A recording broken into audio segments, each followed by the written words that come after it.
এই জীবন যেন বহতা নদীর মতো, চলার পথে কত বাঁক মোহনা শত, আছে আরো দ্বন্দ্ব আলো আধারের, বেছে নিতে হবে তাই পথ আমাদের। আসসালামু আলাইকুম প্রিয় দর্শক, আপনারা যারা দেশে আছেন প্রবাসে, সবাইকে জানাই অনেক অনেক প্রীতি ও শুভেচ্ছা। শুরু হলো অ্যান্টিবায়োটিক এবং লাভ হলো নিবেদিত টক শো আলোকপাত। আমাদের আজকের বিষয় তাওবার তাৎপর্য। আপনাদের সাথে আছি আমি জয়নুল আবেদিন আজাদ। আর আজকে আমাদের মাঝে অতিথি হিসেবে উপস্থিত আছেন বিশিষ্ট আলেম ডক্টর মোহাম্মদ মতিউল ইসলাম। আসসালামু আলাইকুম ওয়া রাহমাতুল্লাহি ওয়া বারাকাতুহু। প্রিয় দর্শক, তওবা শব্দের সাথে আমরা কম বেশি পরিচিত,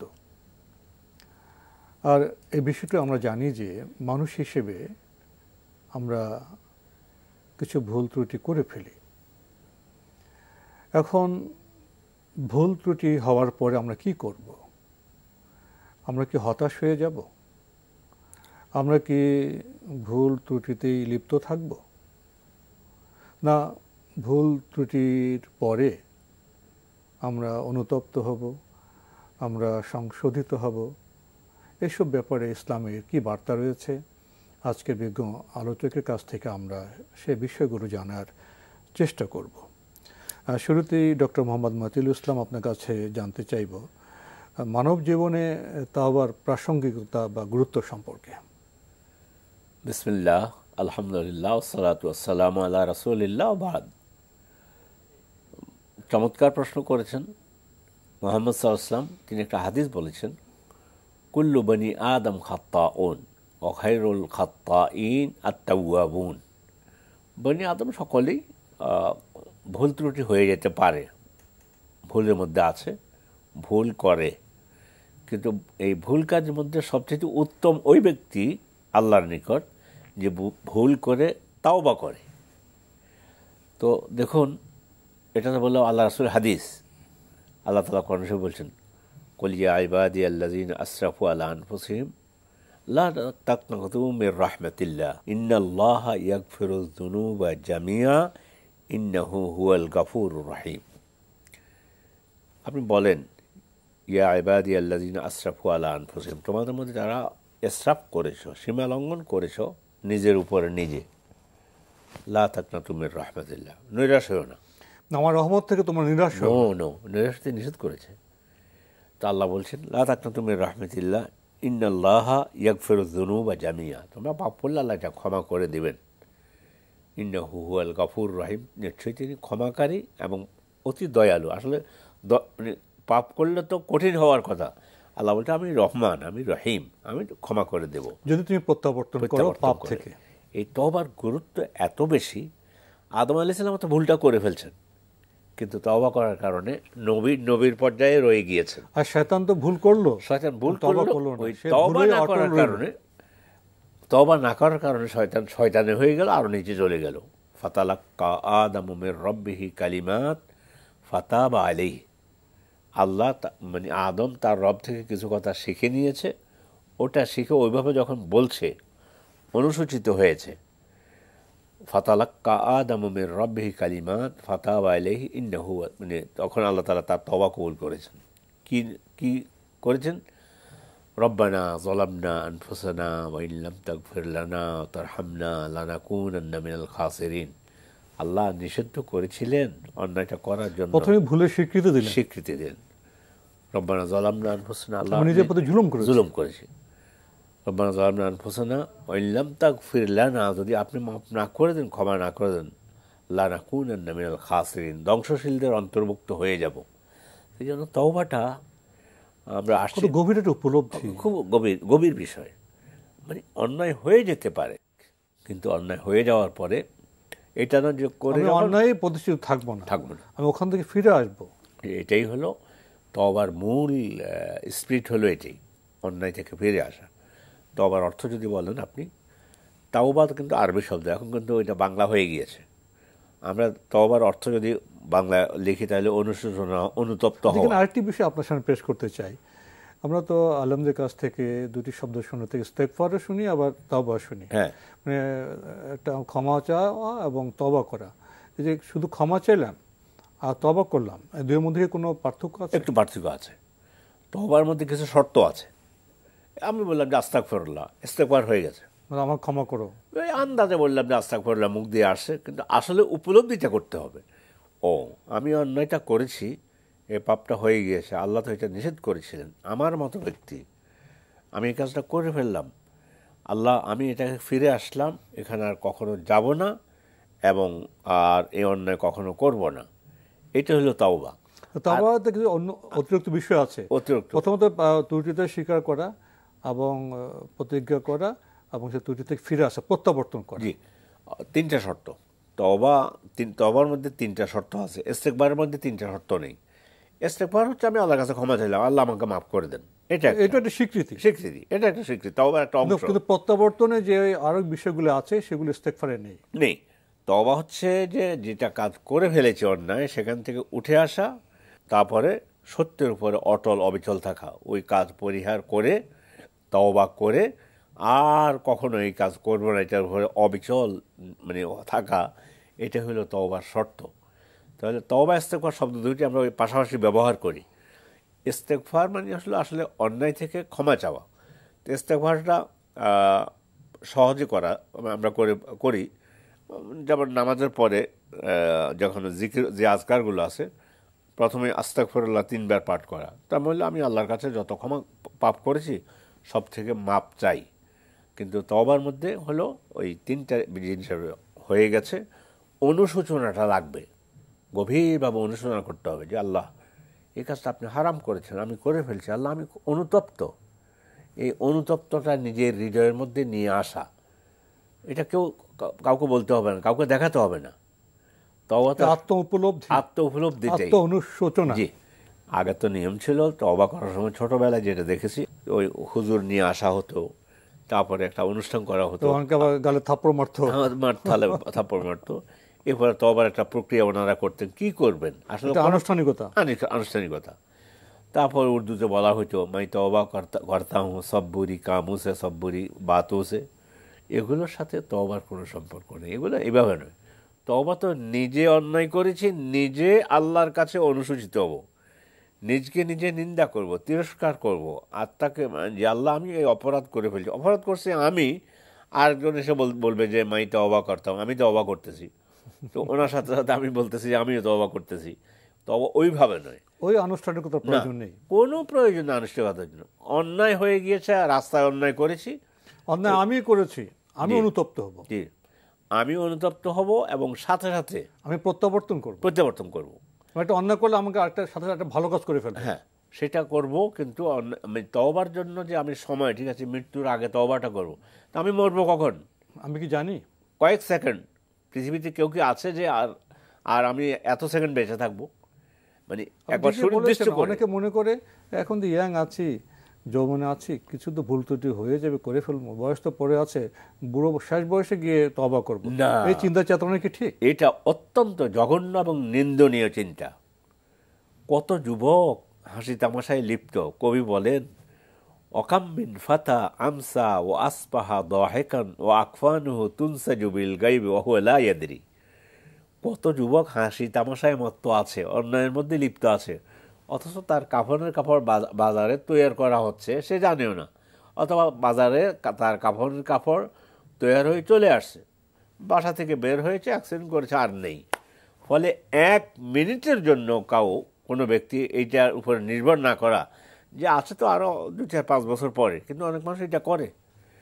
হজের সুযোগ হয়েছে, টাকা পয়সা আছে হজ করার, বলে যে আসলে এখন না, শেষ বয়সে গিয়ে হজটা করবো না। এটা কি জানেন ওনার শেষ বয়সটা কখন? উনি এটা বলতে পারবেন যে আমি অমুক সালে জন্মগ্রহণ করেছি, কিন্তু উনি এটা বলতে পারবেন না আমি অমুক দিন আমি মৃত্যুবরণ করব। তো এই জন্য কোনো অবস্থাতেই তওবা, কোন সময় আয়াতে বলছেন, আল্লাহ তাআলা বলেও দিয়েছেন যে যারা অন্যায় করে, পাপ কাজ করে, ইন্নামা তাওবাতু আল্লাযিনা, যারা মানে পাপ কাজ করে দেরি না করে তাৎক্ষণিক সাথে সাথে তওবা করতে আল্লাহ তাআলা কোরআনে কারিমে নির্দেশ দিয়েছেন। ফলে তওবার বিষয়টা নিজের সাথে সম্পৃক্ত। আমি অন্যায়ভাবে একটা লোকটা একটা থাপ্পড় মারলাম, এটা আমি একটা অন্যায় করেছি, একটা দুর্বল লোককে আমি তার উপর অন্যায় করেছি, জুলুম করেছি। আমার তখন আমার হৃদয়ে আসবে যে আল্লাহ, আমি তো এই কাজটা আসলে ভুল করে ফেলছি, রাগের মাথায় করে ফেলছি, আল্লাহ আমি আপনার কাছে তওবা করি, আল্লাহ ক্ষমা চাই, আল্লাহ আমি আমাকে নিন্দা করছি। নিজে নিজে আল্লাহর কাছে যত বেশি পারে আল্লাহর কাছে ছোট হয়ে যাবে, এ তাৎক্ষণিক। আমি এটা ধরে রাখবো না যে এটা, তাহলে তো আমি অন্যায় করতেই থাকবো। তাৎক্ষণিকভাবে ক্ষমা চাইতে হবে, তওবা করতে হবে, বেছে নিতে হবে তাই পথ আমাদের আজকের বিষয় তওবার তাৎপর্য। বিরতির আগে আপনি তওবার পদ্ধতি সম্পর্কে কথা বলছিলেন। জি, আমি আয়াতটা একটু পড়ে দর্শকদের জন্য বলছি। ওয়ালাইসাতিত তাওবাতু, আল্লাহ তাআলা বলছেন, ইন্নামাত তাওবাতু আলাল্লাহি লিল্লাযিনা ইয়ামালুনা সুআ বিজাহালাতিন সুম্মা ইয়াতুবুনা মিন কারিব ফাউলাইকা ইয়াতুবুল্লাহু আলাইহিম। আল্লাহু আকবার। আল্লাহ তাআলা বলে দিয়েছেন, নির্দেশ দিয়েছেন, নিশ্চয়ই তওবা, ইন্নামাত তাওবাতু আলাল্লাহি লিল্লাযিনা ইয়ামালুনা সু, আল্লাহর উপর দায়িত্ব হলো তওবা কবুল করা, যারা অন্যায় করেছে তাদের কবুল করা, বেজাহালা, না জেনে না বুঝে অন্যায় করে ফেলছে। সুম্মা ইয়াতুবুনা মিন কারিব, এরপর তওবা করে ওই অন্যায় করার সাথে সাথে অতি নিকটবর্তী সময়ের মধ্যে দ্রুত করবে, গাফেল থাকবে না।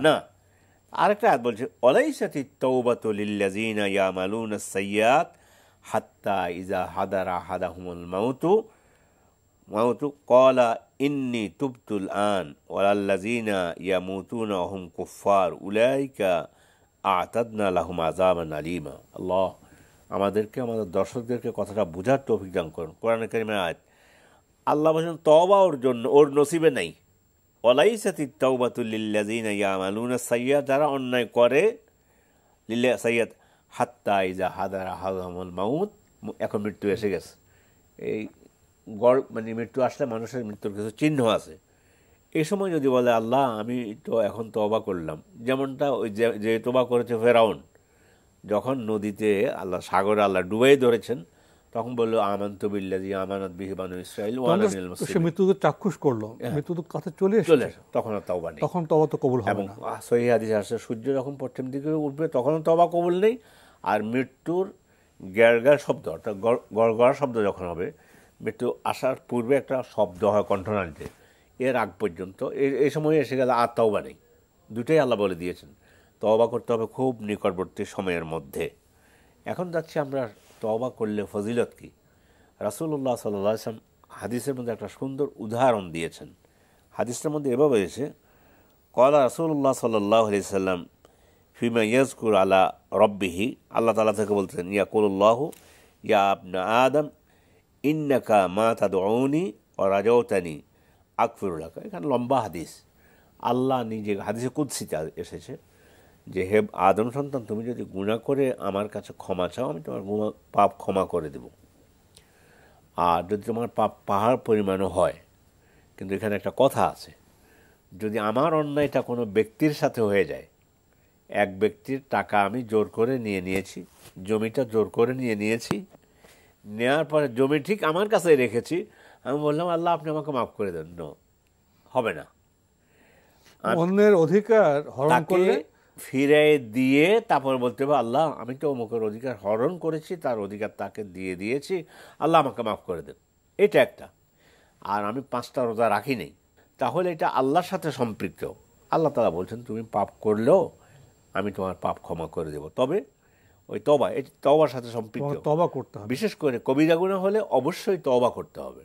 আর অন্যান্য পাপ, ছোটখাটো পাপ যেগুলো হয়ে গেল আল্লাহ ক্ষমা করবেন, বিভিন্ন নফল ইবাদতের মাধ্যমে, রোজার মাধ্যমে সেগুলো তো মাফ হয়ে যায়। জি, ছোটখাটো যে ভুল। তওবার ফজিলতের মধ্যে সবচেয়ে আল্লাহ রাসূল বলছেন, আল্লাহ এত বেশি, আল্লাহু ইউহিব্বুল তাওয়াবিন ওয়া ইউহিব্বুল মুতাতাহহিরিন, আল্লাহ তওবাকারীকে মহব্বত করতে থাকেন। দেখেন করেছে অন্যায়, এই তওবাটুকু করার কারণে আল্লাহ তাকে মহব্বত করেন। কোরআন শরীফের আয়াত, 2 নম্বর হলো আল্লাহ তাআলা, আল্লাহ রাসূল বললেন একটা উদাহরণ, এত চমৎকার উদাহরণ দিলেন তওবাকারীর জন্য, যে এক ব্যক্তি তার ওই যে উটের বাহন নিয়ে ওই মরুভূমিতে গেল, ওর মধ্যে পরিবেশ খাওয়া পানাহার সব কিছু উটের পিঠে, ওর একটু ঝিমুনি আসছে, ঘুমিয়ে গিয়েছে। উটটা ঘুম থেকে উঠে দেখেছে তার উট নেই, ওর মধ্যে তার পানীয়, তার পানি, খাওয়া, জীবনের সব উপকরণ ওখানে, আর এমন জায়গায় গিয়েছে ওখান থেকে সে আর নিজে হেঁটে এসে বাঁচারও উপায় নেই। এই অবস্থায় সে চিন্তা করতে করতে আবার ঘুমিয়ে পড়ল। কি করবে, দিশাহারা হয়ে গিয়েছে। আবার ঘুম ভেঙে দেখলো যে ওটা ওখানে দাঁড়িয়ে আছে। এমন তার কাছে কতটুকু তার কাছে আনন্দ মনে হবে, আল্লাহ, তার বুকটা ভরে যাবে। বললো যে এইভাবেই আল্লাহ তাআলা অন্যায় করে যদি তোমরা আল্লাহর কাছে মাপ চাও, ক্ষমা চাও, তওবা করো, আল্লাহ রাব্বুল আলামিন এভাবে এত বেশি খুশি হন যেহেতু তিনি গাফুরুর রাহিম, ফিরে আসার জন্য। ওই তওবাকারীকে আল্লাহ পছন্দ করেন, আল্লাহ মহব্বত করেন এবং আল্লাহ খুশি হন। মানে অন্যায় করেছে, তওবা করার কারণে আল্লাহ খুশি হন। শেষের দিকে এসে একটি উপলব্ধির কথা আপনার সামনে পেশ করতে চাই। আমার বিবেচনায় তওবার বিষয়টি বোধহয় ইসলামের একটি সৌন্দর্য এ কারণে, মানুষের যে অস্তিত্ব, তার শরীর আছে, মন আছে, আত্মা আছে, তার মধ্যে জৈবিকতা আছে, নফসানিয়াত আছে, মানুষের অস্তিত্বের যে বাস্তবতা, সেখানে দ্বন্দ্ব আছে, সীমাবদ্ধতা আছে, ভুল ত্রুটি করতেই পারে। ইসলাম যে মানুষের যে ধর্ম, একটা বাস্তব ধর্ম, এটা প্রমাণ হলো মানুষ তার সীমাবদ্ধতার কারণে, তার জৈবিকতার কারণে কখনো ভুল করতে পারে। ভুল করলে সে হতাশ হবে না, ভুল করলে সে যদি প্রত্যাবর্তন করে, তখন আল্লাহ তাকে এভাবে গ্রহণ করে যেন সে ভুলটা করেনি, যেন সে পাপটা করেই। তো এই তওবার যে তত্ত্ব, তওবার যে দর্শন, তওবার যে সৌন্দর্য, এটা যদি আমরা উপলব্ধি করি তাহলে তো আমাদের জীবন প্রাণবন্ত হবে। কখনো ভুল হলে আমরা আবার শুদ্ধ কাজে ফিরে আসবো। কিছু বলবেন? তওবার সাথে আমি তো পরিশুদ্ধ হবই। আর আপনি যেটা আশার বাণী শুনেছেন, আমরাও আশার বাণী আমাদের দর্শকদেরকে শুনাতে চাই। মুহাম্মদ ইসলামের যে হাদিসটা দিয়ে আমি আলোচনা শুরু করেছি, কুল্লু বনি আদম খাত্তাউন ওয়া খায়রুল খাত্তাইন আত-তাওয়াবুন। বনি আদম, আমি যাদেরকে সৃষ্টি করেছি, দেখুন ফেরেশতা শুধু আল্লাহর ইবাদতের জন্যই তৈরি করেছে। তাদের তওবা করার তো তাদের তওবার দরকার নেই, ইচ্ছা শক্তি নেই, অন্য ক্ষমতা নেই, তার তওবা করার প্রয়োজনও নেই। গেল ফেরেশতা, তারা ইবাদতই করে, যেহেতু পাপ করেই না। পশুকে সৃষ্টি করে জৈবিক চাহিদা দিয়েছে, কিন্তু তার কোনো হিসাব নেই। তাকে আত্মার পরিশুদ্ধ করার জন্য কোনো তওবার কোনো দরকার নেই। মাঝখানে মানুষের মধ্যে এসে ওই যেটা বলেছেন, মানুষের সীমাবদ্ধতা আছে। এই সীমাবদ্ধতার কারণে মানুষ অন্যায় করতেই পারে। এই কারণে আল্লাহ পথটা খুলে দিয়েছেন যে ঠিক আছে, তুমি অন্যায় করছো, তওবা করো, আমি তোমাকে ক্ষমা করে দেবো। কিন্তু এর অর্থ এটা নয় তাহলে তো আজকে আলোচনা শুনলাম তাহলে অন্যায় করতে থাকবো আর তওবা করতেই থাকবো। তওবা তো সে কথা নয়। তুবু ইলাল্লাহি তাওবাতান নাসুহা। নাসুহা শব্দের অর্থ নুসহাতুন থেকে অথবা নাসাহাতুন থেকে, দুইটা শব্দ থেকে আসতে পারে। একটা হলো মানে নিজকে সৎ উপদেশ দিয়ে ভালো রেখে ভালো করে ফেলা। আরেকটা হলো খারাপ কাজের মধ্যে খারাপ কাজ, নেক কাজের ভিতরে খারাপ কাজ ঢুকার কারণে এক নাসাহা মানে তালি, যেটাকে তালি দেয়া বলা হয়। মানে তখন তওবার মাধ্যমে আমি ওই আমার পাপ কাজ থেকে আবার ওই জায়গাটাকে আমি ফিল আপ করে দিলাম, ওইটা আবার নেক কাজ দিয়ে ফিল আপ করে দিলাম। এই দুই অর্থ হইতে পারে। নসুহা শব্দের অর্থ হচ্ছে তোমরা আল্লাহর কাছে সঠিক তওবা করো। এই সঠিক তওবার মধ্যে আমি অন্যায় করেছি, এই অন্যায় থেকে আমি সঠিক তওবা করে ফিরে আসব। তখন আল্লাহ তাআলার নিকট এই ব্যক্তিটি ফেরেশতার চাইতে উত্তম। কারণ আল্লাহ তার মধ্যে দুইটা জিনিস দিয়েছে, জৈবিক চাহিদাও দিয়েছে, ইবাদতের জন্য তাকে বলেছে, যে সমস্যা ফেরেশতাদের মধ্যে নেই। তো এই জন্য তখন সে ফেরেশতার চাইতে উত্তম হয়ে যাবে এই তওবার মাধ্যমে। যেমন আদম আলাইহিস সালাম উত্তম হয়ে গিয়েছেন, নবী ছিলেন, নবুয়তের মর্যাদাই ছিল। ন্যায় অন্যায় দ্বন্দ্বে যখন ন্যায়ের পতাকাকে উর্দিন রাখবে, ন্যায়ের পথে, সত্যের পথে চলবে, তখনই তো সে মানবিক যে মর্যাদা, সে মর্যাদা সে উন্নীত হয়ে যাবে, সফল হয়ে যাবে। তো আমি শুধু বলি যে তওবার কারণে আমি ব্যক্তি সুন্দর নয়, তওবার কারণে সমাজ সুন্দর হয়ে যাবে, তওবার কারণে পরিবার সুন্দর হবে, তওবার কারণে দেশ সুন্দর হয়ে যাবে। এবং কি পৃথিবীও সুন্দর হয়ে যাবে। তো সময়ের কোন আজকে আর এই বিষয়ে আমরা অগ্রসর হতে পারছি না, এখানে শেষ করতে হচ্ছে। ডক্টর মোহাম্মদ মতিউল ইসলাম, আপনি কষ্ট করে আমাদের স্টুডিওতে এসেছেন, সময় দিয়েছেন, সেজন্য আপনাকে অনেক ধন্যবাদ। ধন্যবাদ আপনাদেরকেও, এনটিভি পরিবারকে আমাকে সুযোগ দেওয়ার জন্য। প্রিয় দর্শক, আমরা দেখছিলাম এনটিভি আয়োজিত এবং লাভেল নিবেদিত টক শো আলোকপাত। আমাদের আজকের বিষয় ছিল তাওবার তাৎপর্য। তওবা সম্পর্কে আমরা অনেক কথা শুনেছি, আজকে উপলব্ধি করলাম তওবা শুধু অপরাধের স্বীকৃতি নয়, শুধু ক্ষমা চাওয়া নয়, সে অপরাধ থেকে প্রত্যাবর্তন করতে হবে। মানুষ তার সীমাবদ্ধতার কারণে কখনো ভুল করতে পারে, ত্রুটি করতে পারে, পাপ করতে পারে। ইসলাম আমাদের হতাশ হতে বারণ করে। যদি সে পাপ থেকে আমি প্রত্যাবর্তন করে বান্দা হিসেবে আবার আল্লাহর কাছে ফিরে আসি, আল্লাহ অনেক খুশি হন, যেন সে পাপটা আমি করিনি, এইভাবে আমাদেরকে আল্লাহ ক্ষমা করে দিতে পারেন। আসুন আমরা তওবা তত্ত্বকে উপলব্ধি করি, কখনো ভুল হয়ে গেলে সাথে সাথে একটা ভালো কাজ করে ফেলি, হতাশবাদী না হয়ে আশাবাদী হই এবং পুনঃ পুনঃ নিজেকে সংশোধনের মাধ্যমে আমরা নফসে মুতমাইন্না, প্রশান্ত আত্মায় উপনীত হই। প্রিয় দর্শক, মহান আল্লাহ আমাদের সবাইকে নিরাপদে রাখুন শান্তিতে। আসসালামু আলাইকুম। পথে কত বাক মোহনা শত, আছে আরো দ্বন্দ্ব আলো আধারের, বেছে নিতে হবে তাই পথ আমাদের।